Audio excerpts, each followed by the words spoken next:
Sastra channel நேயர்களுக்கு நமஸ்காரம்.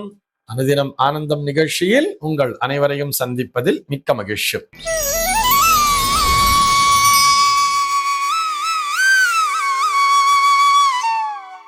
இன்று 30/3/2026 இந்த நாள் குறித்து பஞ்சாங்கம் என்ன சொல்றதுன்னு பார்க்கலாம் வாங்கோ. இன்றைய தினம் விஸ்வாவசுவருடம் பங்குனி மாதம் 16ஆம் தேதி திங்கட்கிழமை. திதி பார்த்தோம்னா வளர்பிறை துவாதசி திதி காலை 7:10 வரைக்கும் இருக்கு. அதனைத் தொடர்ந்து வளர்பிறை திரையோதசி திதியானது வந்து விடுகிறது. இன்னைக்கு நட்சத்திரம் பார்த்தோம்னா மகம் நட்சத்திரம் மதியம் 2:46 வரைக்கும் இருக்கு. அதனைத் தொடர்ந்து பூரம் நட்சத்திரம் என்பதும் வந்து விடுகிறது. மதியம் 2:46 வரை, அதாவது மகம் நட்சத்திரம் இருக்கின்ற வரை இந்த நாளானது ஒரு மரண யோகம் கூடிய நாளாக இருக்கிறது. அதனைத் தொடர்ந்து சித்த யோகம் என்பதும் வந்து விடுகிறது. இதுபோக பஞ்சாங்கத்திலே வரக்கூடிய யோகம் அப்படின்னு சொல்லி பார்த்தோம்னா இன்றைக்கு சூலம் அப்படிங்கிற ஒரு நாம யோகத்தை கொடுத்திருக்கா. கரணம் பார்த்தோம்னா பாலவம் அப்படிங்கிற ஒரு கரணம் காலையில 7:10 வரைக்கும் இருக்கு. அதனைத் தொடர்ந்து கௌலவம் என்கின்ற கரணமானது வந்து விடுகிறது. இந்த நாளானது ஒரு கீழ்நோக்கு நாளாக அமைந்திருக்கிறது. இன்னைக்கு என்ன ஸ்பெஷல் அப்படின்னு சொல்லி பார்த்தோம்னா இன்றைய தினம் பஞ்சாங்கத்திலே மதன திரையோதசி அப்படிங்கிறத கொடுத்திருக்கா. இது போக இந்த நாளானது ஒரு சோமவார பிரதோஷ நாளாக அமைந்திருக்கிறது. திங்கட்கிழமையும் பிரதோஷமும் இணைகின்ற நாளை சோமவார பிரதோஷம் சொல்றோம்.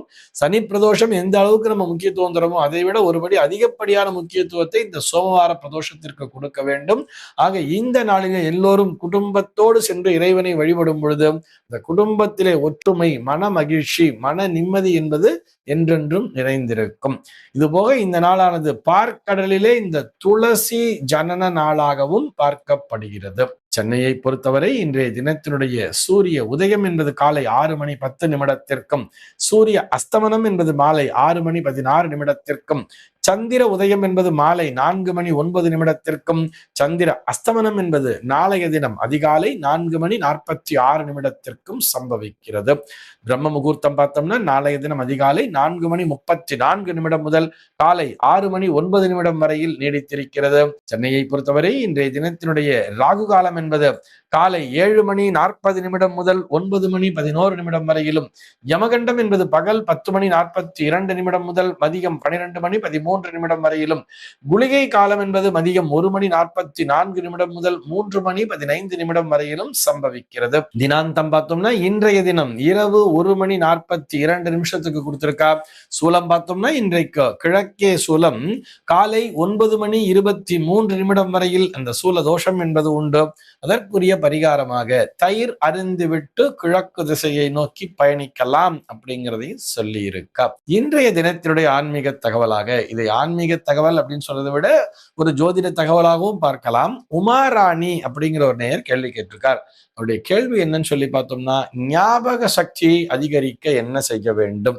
அதாவது ஞாபக சக்தி, இந்த ஞாபக மறதி அப்படிங்கிற ஒரு விஷயம் இருக்கு இல்லையா, இது எந்த கிரகங்களோடு தொடர்பு வருகின்றன, ஜாதகத்தில் அந்த கிரகங்கள் வலுவிழந்து போனால் ஞாபக மறதி என்பது உண்டாகுமா அப்படின்னு சொல்லிட்டு அந்த அம்மா என்ன சொல்லியிருக்காங்கன்னா, எனக்கு 66 வயசாகுது, நான் அடிக்கடி நிறைய மறந்து போயிடுறேன், நான் என்ன பண்ணணும் அப்படிங்கிறது தான் அவருடைய கேள்வியாக அமைந்திருக்கிறது. நினைவு திறன் அப்படின்னு சொன்னாலே அங்க முக்கியமான கிரகம் எதுன்னு சொல்லி பார்த்தோம்னா கிரகத்தையும் பார்க்கலாம், பாவகம் அப்படிங்கிறதையும் பார்க்கலாம். நினைவு திறன் அப்படின்னு சொன்னாலே அந்த நினைவு திறனை பொறுத்தவரை லக்ன பாவகம் என்பது முக்கியத்துவம் பெறுகிறது. அந்த லக்னாதிபதி அப்படிங்கிறது தான் நமக்கு நினைவாற்றலை கொடுப்பார். ஏன்னு சொன்னோம்னா இந்த லக்னம் என்பதுதான் மூளை பகுதியை பற்றியும் பேசும். மூளையில தானே அத்தனை ஸ்டோரேஜும் அப்படி இருக்குன்னு நம்ம சொல்றோம் இல்லையா. மூளைங்கிறது தான் நம்ம இன்னைக்கு பாக்குற இந்த கம்ப்யூட்டர், இன்னைக்கு மொபைல், இதெல்லாம் நம்ம வச்சுட்டு இருக்கோம். மொபைல் நிறைய பேருக்கு இந்த ஸ்டோரேஜ் பத்தி எல்லாம் தெரியாது. வெறும் கம்ப்யூட்டர் டெக்னாலஜியா இருந்த வரைக்கும் கம்ப்யூட்டர் சயின்ஸ்லாம் நான் படிக்கிறேன், எனக்கு அதை பத்தி எல்லாம் தெரியாதுன்னு நினைச்சுட்டு இருப்போம். ஆனா இன்னைக்கு எல்லாருமே ஸ்டோரேஜ் என்ன அப்படிங்கிறத கேட்கிறோம் இல்லையா. ஏன்னா இன்னைக்கு எல்லாரும் மொபைல் போன் யூஸ் பண்றோம். மொபைல் பார்த்தோம்னா இன்னைக்கு எனக்கு இத்தனை ஜிபி RAM, 256 GB எனக்கு மெமரி இருக்குன்னு சொல்றா இல்லையா. இப்ப மெமரின்னா என்ன, மெமரி கார்டு அப்படிங்கிற விஷயத்தை பத்தி பேசுறோம், மெமரிங்கிற விஷயத்தை பத்தி பேசுறோம். என்னுடைய மொபைல்ல இவ்வளவு மெமரி இத்தனை ஜிபி இருக்குன்னு சொல்றோம்னா மெமரிங்கிறது தானே நினைவு. அப்ப இந்த நினைவை கொடுக்கக்கூடியது எது, அந்த மெமரியை கொடுக்கக்கூடியது சொன்னா இந்த மூளை தானே. இந்த ஸ்டோரேஜ், நம்முடைய ஸ்டோரேஜ் அத்தனை இந்த மூளையில தான் போய் சேர்றது. ஆக அந்த மூளையின் மீது தன்னுடைய தாக்கத்தை செலுத்தக்கூடியதுன்னு பார்த்தோம்னா இந்த லக்ன பாவகம் என்பதுதான். லக்ன பாவமும் லக்னாதிபதியும் ஸ்ட்ராங்கா இருந்துட்டா, லக்னாதிபதி ஸ்ட்ராங்னு சொன்னா லக்னத்திற்கு அதிபதியானவர் லக்னத்திலேயே ஒரு சுப கிரகத்தினுடைய சாரத்தை பெற்று ஆட்சி பலத்தோடு அமர்ந்திருந்தால் அவர்களுக்கு நினைவாற்றல் என்பது அதிகமாகவே இருக்கும். அதே மாதிரி அந்த லக்ன பாவகத்திலேயே ஒரு புதன் என்கின்ற கிரகம் ஒரு சுப கிரகத்தினுடைய சாரத்தை பெற்று அமர்ந்திருந்தால் நிச்சயமாக அவர்களுக்கு நினைவுத்திறன் என்பது அதிகமாக இருக்கும். ஆனால் அதே புதனானவர் ஒரு அசுப கிரகத்தினுடைய சாரம் பெற்று அந்த அசுப கிரகமானது ஒரு 6, 8, 12ஆம் பாவங்களை சென்று அமர்ந்திருந்தால் அவர்களுக்கு நினைவாற்றல் என்பது குறையத்தான் செய்யும். ஆக நேரடியாக பதிலளிக்க வேண்டும் என்று சொன்னால் இந்த ஞாபக சக்தியை தருவது எந்த கிரகம்னு சொல்லி பார்த்தோம்னா அது புதன் என்கின்ற கிரகம் தான். அதே மாதிரி லக்னத்திற்கு அதிபதி எந்த கிரகமோ அந்த கிரகமும் இந்த ஞாபக சக்தியை தரும். அதே கிரகம் வலுவிழந்து போனால், ஜாதகத்திலே வலுவிழக்கிறதுன்னு சொன்னா ஒரு நீச்ச பலத்தோடு அமர்தல் அல்லது 6, 8, 12ஆம் பாவங்களை சென்று அமர்தல், இந்த மாதிரி இடத்துல அமர்ந்திருந்தாங்கன்னாலும் அவர்களுக்கு நினைவாற்றல் என்பது குறைய தொடங்கும் வயது ஆக ஆக. இந்த நேரை பொறுத்தவரை அவர் 65 வயசு முடிஞ்சு 66 நடக்குதுங்கிற மாதிரியே கொடுத்திருக்கார். 66 வயசு அப்படிங்கிறதுல அந்த நேரத்திலே நினைவாற்றல் குறைவது என்பது இயற்கை தான். இத்தனை வருஷமா உங்களுடைய இயற்கை குணம் அப்படி இல்லை, நான் வந்து நினைவாற்றலோட நல்ல நினைவாற்றலோட தான் இருந்திருக்கேன்னு சொன்னா ரொம்பவும் நீங்க கஷ்டமா ஃபீல் பண்றீங்கன்னு சொன்னா நம்ம அந்த பார்க்கின்சனுக்குள்ள போயிடக்கூடாது. இந்த மாதிரி எனக்கு ஒரு பார்க்கின்சன் அல்லது அல்சைமர் அப்படிங்கிற மாதிரிலாம் சொல்றா இல்லையா, அந்த மாதிரிலாம் ரொம்ப போகுதுன்னு சொன்னா அதுக்கு நமக்கு ஜாதகத்திலேயே புதன் என்கின்ற கிரகமானது வலுவிழந்து போயிருக்கும். வலுவிழந்து போய் ஒரு புதன் கேத்து காம்பினேஷன் இருக்கு, ஒரு 8ஆம் பாவத்துல இருக்கு. இப்ப புதன் திசைங்கிறது கிட்டத்தட்ட ஒரு முடிகிற ஸ்டேஜ்ல ஒரு பாதி ஸ்டேஜ் நான் கிராஸ் பண்ணிட்டேன்னு சொன்னா அடுத்தது கேத்து திசைங்கிறது வரும் பொழுது முக்கியமாக பாதிக்கப்படுவோம் தான். அந்த ஞாபக மறதியின் காரணமாக என்ன நடக்குது, தன்னை சுற்றி என்ன நடக்குதுங்கிறதே மறந்து போயிடுவா. ஒரு சில பேர் அடிக்கடி மறந்து போவா. அதாவது சின்ன வயசுல நடந்ததெல்லாம் ஞாபகம் இருக்கும்.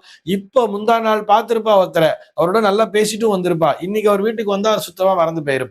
அதற்கு காரணம் இந்த பார்க்கின்சன் அப்படிங்கிற மாதிரி எல்லாம் சொல்றா இல்லையா, பார்க்கின்சன் ஆகட்டும் அல்சைமர் ஆகட்டும், இந்த மாதிரி நிறைய இந்த மறதி விஷயம் அப்படி வர்றதுன்னு சொன்னா அதற்கு காரணம் நம்முடைய ஜாதகத்திலே புதன் என்கின்ற கிரகம் வலுவிழந்திருப்பதும் லக்னாதிபதி வலுவிழந்திருப்பதும் அவர்களுடைய தசாபுக்தி காலங்கள் நடக்கிறது அப்படின்னு வரும்பொழுதெல்லாம் இந்த பிரச்சனைங்கிறது வரும். ஆனா என்ன பண்ணணும் அப்படின்னு சொன்னா, இப்ப நம்ம சொன்னோம் ஒரு கேத்து காம்பினேஷன் இருக்கு, ஒரு புதனோடு ஒரு கேத்து இணைகிறது அல்லது லக்னாதிபதியோடு ஒரு கேத்துங்கிறது இணைந்து அது 8ஆம் பாவத்துல இருக்கு அப்படின்னு சொன்னா அப்ப நமக்கு இந்த பிரச்சனைங்கிறது வருங்கிறோம் இல்லையா. அதே கேத்து என்கின்ற கிரகம்தான் நம்முடைய நினைவாற்றலை நாம் அதிகரித்துக் கொள்வதற்கும் துணை புரிகிறது அப்படின்னா நம்ப முடிகிறதா? நிச்சயமா அப்படித்தான். அதனாலதான் என்ன சொல்லி இருப்பான்னு சொன்னா உங்களுடைய சிந்தனையை சிதற விடாமல் மனதை ஒருமுகப்படுத்துங்கள், தியானம் யோகா எல்லாம் பண்ணுங்கன்னு சொல்றா இல்லையா.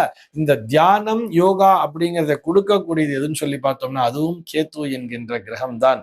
நீங்கள் மனதினை ஒருமுகப்படுத்தி தினமும் காலையில எழுந்து ஒரு அரை மணி நேரம் ஒரு தியானம் பண்ணுங்கோ, அல்லது ஆன்மகாரகன் சூரியன் சொல்றோம் இல்லையா, இந்த சூரிய ஒளியிலே அமர்ந்து, அதுக்குத்தான் நம்ம பெரியவாள்லாம் சொல்லியிருப்பா காலைல எழுந்த உடனே சூரிய நமஸ்காரம் பண்ணுங்க, யோகா பண்ணுங்க, ஆசனம்லாம் இந்த ஆசனங்கள்லாம் பண்ண சொல்றாரு, யோகாசனம் பண்ணுங்கன்னு சொல்லிட்டு அழகா பத்மாசனம் போட்டு உட்காந்துட்டு காலையில சூரிய ஒளியில ஒரு அரை மணி நேரம் உட்காந்து ஒரு யோகா அல்லது ஒரு தியானத்தை பண்ணாலே நிச்சயமாக நமக்கு வந்து இந்த நினைவு திறன் என்பது நம்ம அப்படியே இந்த ஸ்டோரேஜ் அப்படிங்கறத அப்படியே மெயின்டைன் பண்ணிட்டு இருக்க முடியும்.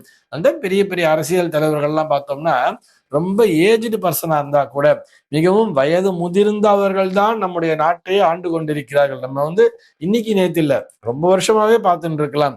இந்தியா சுதந்திரம் அடைஞ்ச நாள்ல இருந்து மிகச்சிலர், ஒருத்தர் மட்டும்தான் ரொம்ப யங் ஏஜ்ல வந்திருப்பார், பாக்கி அத்தனை தலைவர்களுமே பார்த்தோம்னா மிகப்பெரிய தலைவர்கள் அனைவருமே வயது முதிர்ந்தவர்கள் தான்.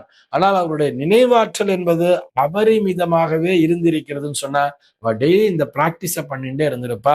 இந்த மாதிரி யோகா தியானம் பண்றவாளுக்கு எத்தனை வயசானாலும் அவர்களால் தங்களுடைய நினைவு திறனை அப்படியே பாதுகாத்து வைத்துக் கொள்ள முடியும். இந்த தகவலோடு இன்றைய தினம் உங்களிடமிருந்து நான் விடைபெற்றுக் கொள்கிறேன். மீண்டும் உங்கள் அனைவரையும் நாளைய தினம் ஒரு புதிய தகவலோடு சந்திக்கிறேன். அன்பர்கள் அனைவருக்கும் அனுதினமும் ஆனந்தமாய் அமைய பிரார்த்திக்கிறேன்.